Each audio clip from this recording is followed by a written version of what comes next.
This is TNT Radio. True Seekers, we have a new guest on Deprogram today. Making his first appearance is Stephen Myers. He is the author of a book called Crosswinds, Adventure and Entrepreneurship in the Russian Far East. Stephen is a successful four-time CEO. He is a director of public and private company boards. He's an aviator. Most importantly, listen to this. He served 3 terms in the U.S. Department of State Advisory Committee on International Economic Policy under 2 Secretaries of State, Hillary Clinton and John Kerry, as well as on the Department of Homeland Security Advisory Council Task Force on Cyber Resources. He founded an aerospace and defense management consulting firm called Stephen Myers and Associates. And in 1992, at the end of the Cold War, he became the first American since Charles Lindbergh in 1931 to pilot an aircraft into the Russian Kamchatka Peninsula. And that's much of what his book is about. There he formed one of the first post-Soviet era joint ventures. And I heard him recently in an interview, and what he had to say about the Russian-Ukraine conflict, I think will be of interest to many of our listeners. Stephen, welcome to the show.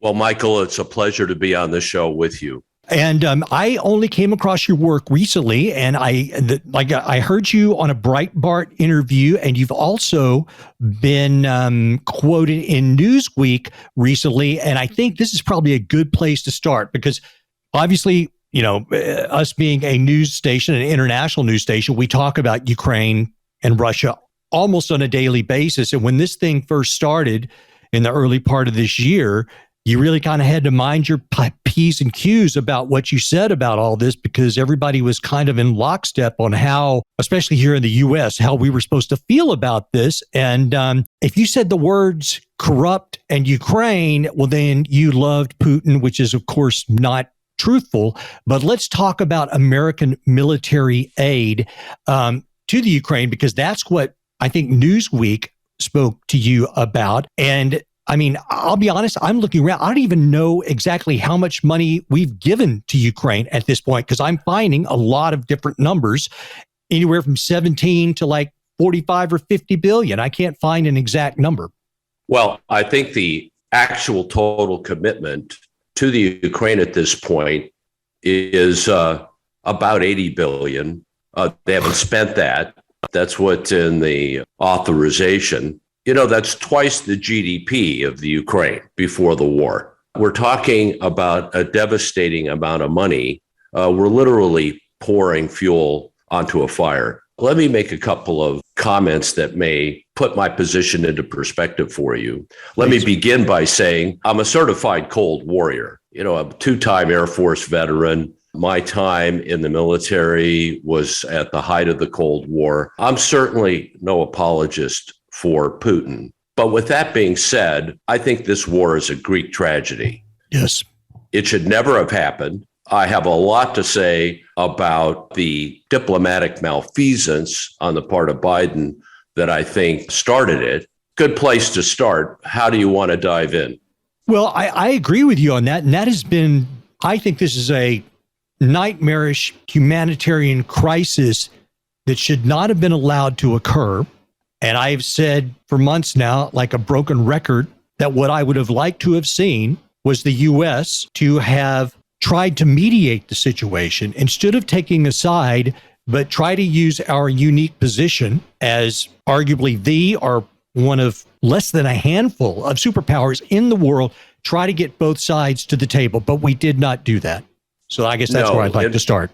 Yeah, well, in fact, it really goes back to 2014. Yes. We missed the best opportunity we had to resolve what is a very complex conflict. And that was after internal struggles within Ukraine at the beginning of 2014 led to Russia annexing the Crimea. If you had been Putin or I or anyone listening to this call and really understood all of the issues involved, we'd have done exactly the same thing. Now, I thought that I was waiting. It's sort of interesting. When the annexation occurred, I expected Obama to seize on this opportunity to offer to mediate and resolve the conflict. In fact, I had a list of all of the issues I thought would be on the table and what the resolution would be.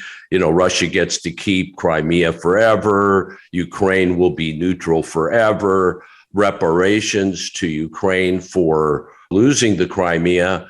Water, a very big deal. We'll talk more about that for the Crimea, and so on and so forth. How about stable Gazprom prices into Europe for the next 50 years? There were a lot of wonderful points that could have been resolved if Obama had not just chosen to play populist and kick the can down the road.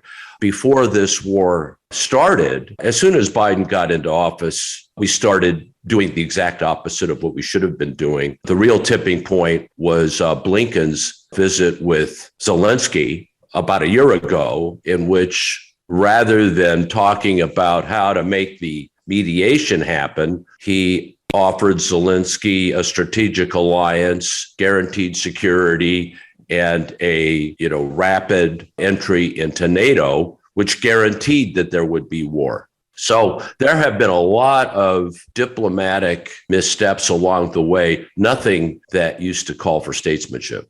And so you have to wonder, okay, so is this incompetence or what was really going on? I mean, Blinken totally over his head and really, I think, just serving as, the understudy perhaps to Newland and her crew. But is there something besides foreign policy incompetence? Is there more? I think there's more. Oh, I think there's more too. And I think the challenge we have is in figuring out what Biden's real agenda is here. I thought the most interesting thing that happened in the last couple of weeks was his intemperate remarks at that fundraiser, I guess Democratic Party senatorial fundraiser, in which he talked about the Cuban Missile Crisis, yes, and being closer to Armageddon and all of that. Well, since he's invoked, the Cuban Missile Crisis, I think spending a minute or two talking about that would be very instructive, because if he really thinks that, why isn't he doing what Kennedy did? Kennedy, good point, addressed the nation in a calm, reasoned manner, explained the situation in great detail, calmed everybody's nerves, and talked about what the position was of the United States and why. I remember the speech. Now, rather than, and by the way, it was vitally important at that moment in time that the American public understood what this was really all about. We have no idea why we're in the Ukraine. It doesn't make any sense to be escalating a conflict in which we have no strategic interest. If you go back to the Cuban Missile Crisis, okay, so you had the United States, you had Cuba, and you had the Soviet Union bringing missiles into Cuba. Now, how does that situation compare with today? Well, the chess pieces, let's give them new names. The United States is Russia, Cuba is the Ukraine, and the United States, the EU, and NATO are the Soviet Union. Think about that. Yes. We are violating their Monroe Doctrine. Rather than it being kind of a reciprocal situation, President Kennedy invoked the Monroe Doctrine, which for your listeners means that the United States considers anything happening in this hemisphere to be our strategic interests. And we're going to take any action necessary to protect our national security. Well, that's exactly the situation that Putin has been claiming since 2006.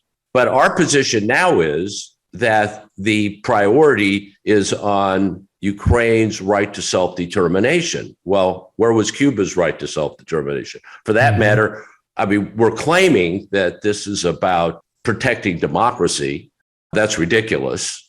Where was Afghanistan's democracy when we shamelessly abandoned them and then turned right around and did this?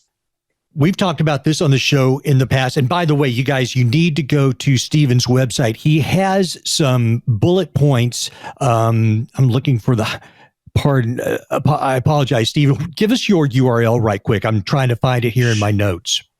Yeah, StephenMyers.com. That's StephenMyers.com. You'll find a lot of useful information about the war.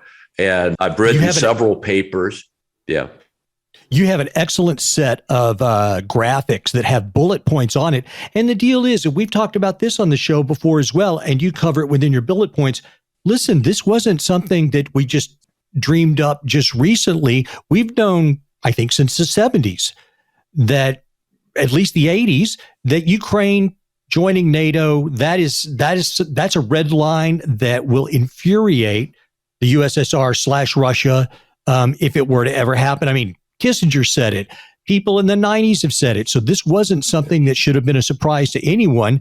And I don't think that it's just incompetence that this has happened. There must be something going on that is multifaceted that would make such a boondoggle and humanitarian crisis seem like it's kind of worth it. So I don't think that this was just well, let me offer a little history. Please. Yeah, the real start of this Greek tragedy is the reunification of Germany and the immediate admittance of unified Germany into NATO. There was an agreement between Bush Sr. and Gorbachev that Germany would be the last country admitted into NATO. Right. Clear. That was a clear agreement. Well, and that was 1990, 1991.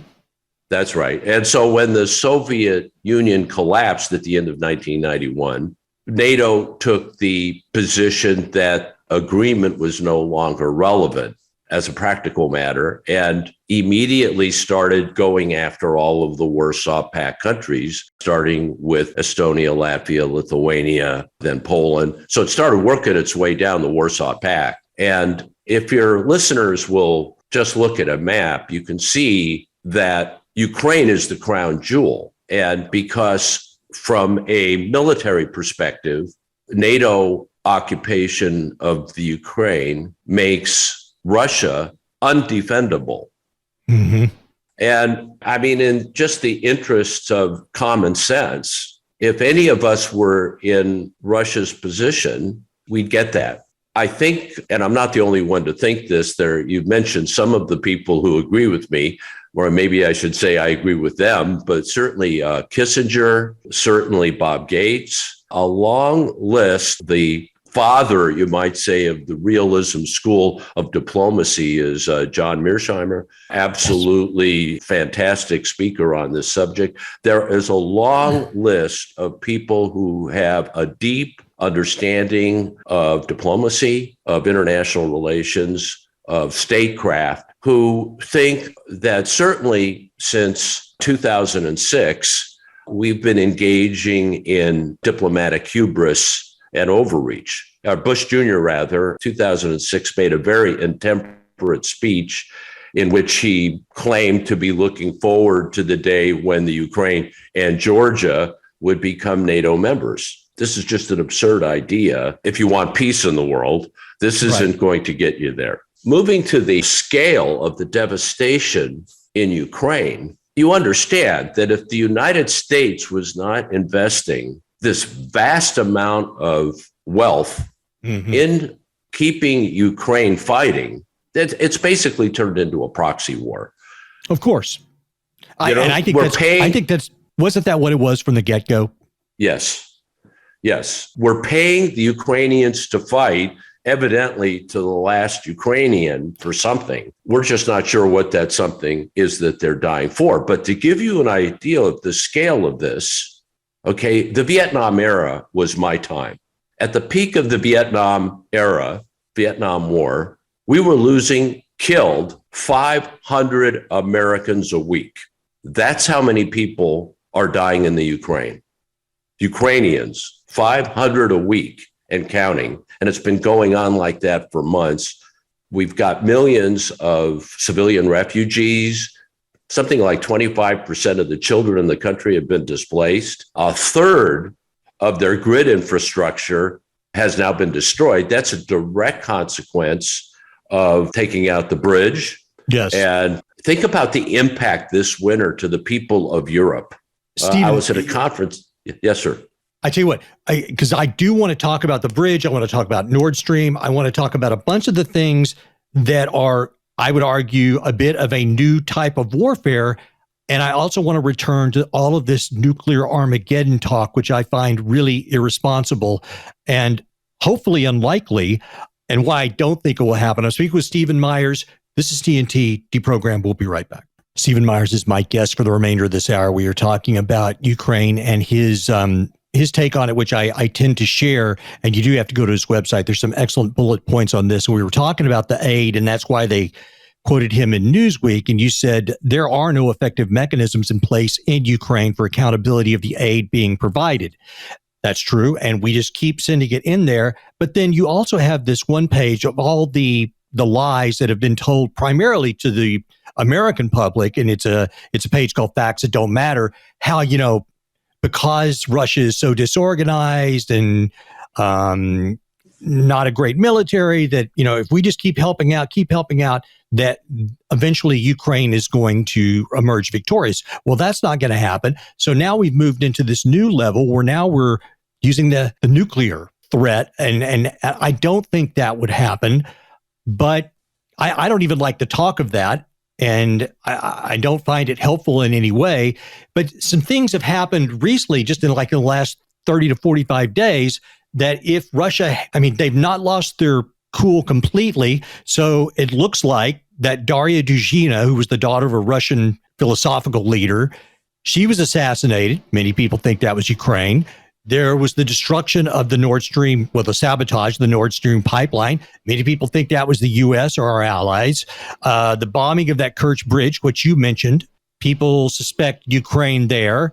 Not to mention all the sanctions and the entire propaganda war here. Russia has not resorted to the nuclear option yet, thank God. I don't think that's going to happen, I hope. I'm afraid I don't agree with you. I don't think it's going to happen soon. The best news is that we're going to have a winter, and it's going to be very hard to be fighting during the winter. The terrain does not support the rapid movement of heavy equipment and personnel, a lot easier to see each other. And I think things tend to slow down. Fighting season is coming to an end. And of course, both sides will use that time to, get their act together, rearm for the spring offensive. What I'm expecting is that we're going to see some events take place that are difficult to attribute.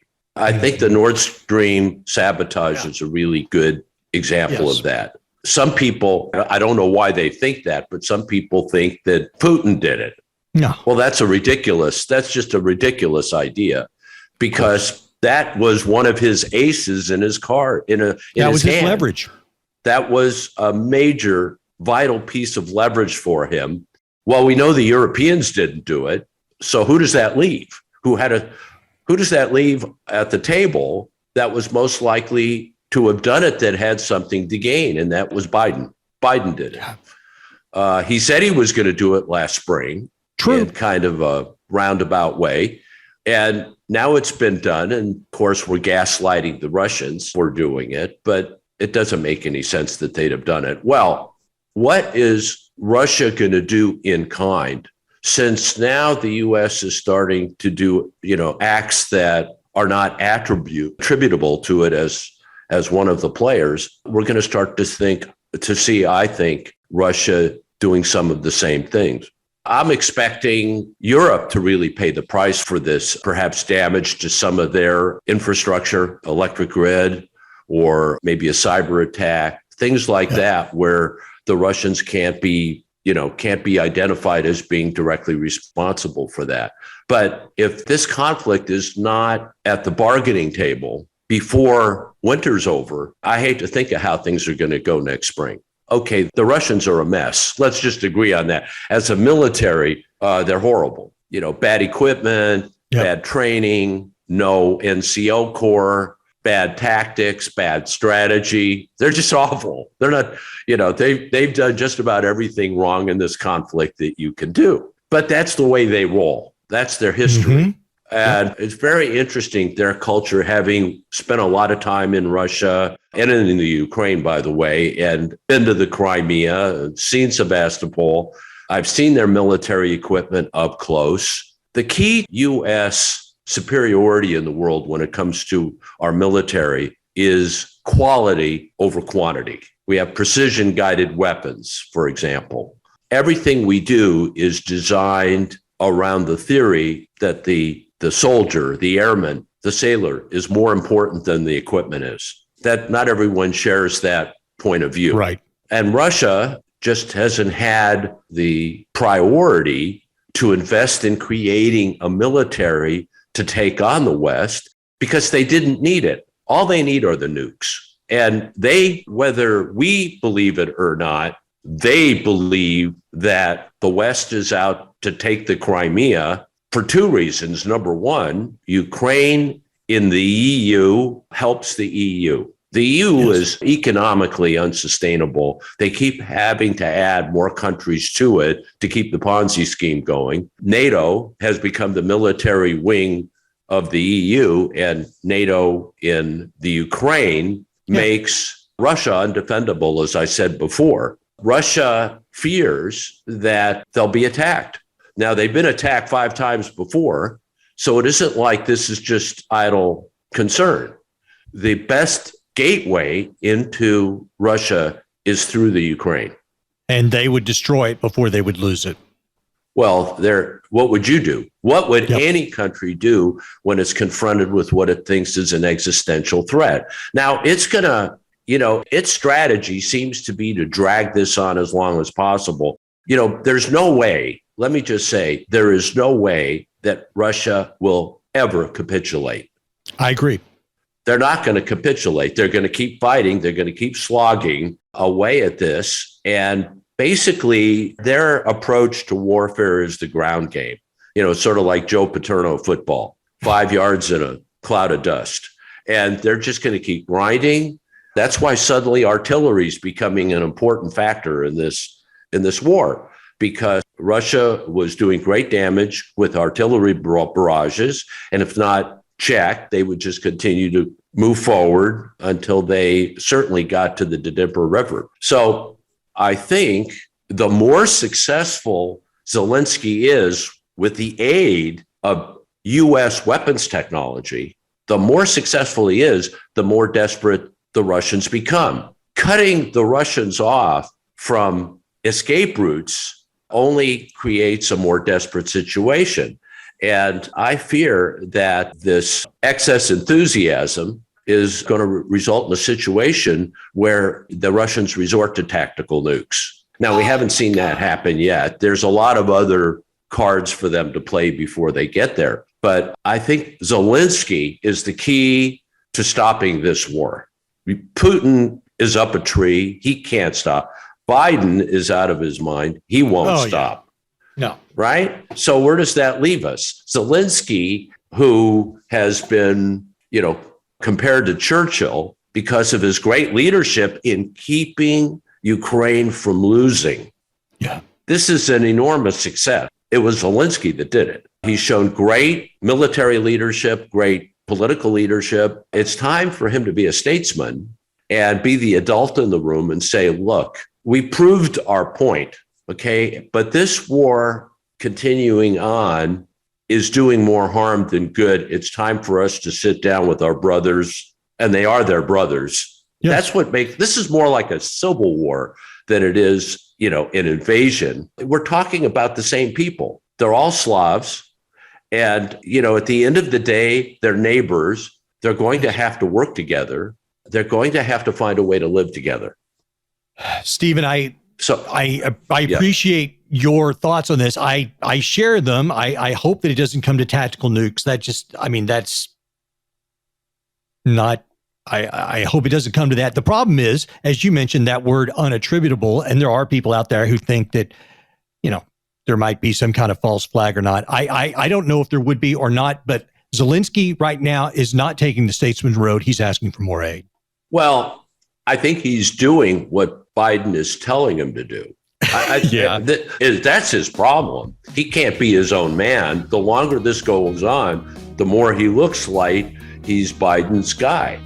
And the more people will die, the more infrastructure will be damaged. All of this war is happening in Ukraine. It's not happening in Russia. And Steve, I'm going to have to wrap. Yeah, I'm going to have to wrap this up. I hear the music, so they're going to cut us off in a second. Ladies and gentlemen, it's Stephen Myers. He will be back on because I'm enjoying this conversation very much. Go to his website, check out the book, Crosswinds, Adventure and Entrepreneurship in the Russian Far East. We will be right back on the other side.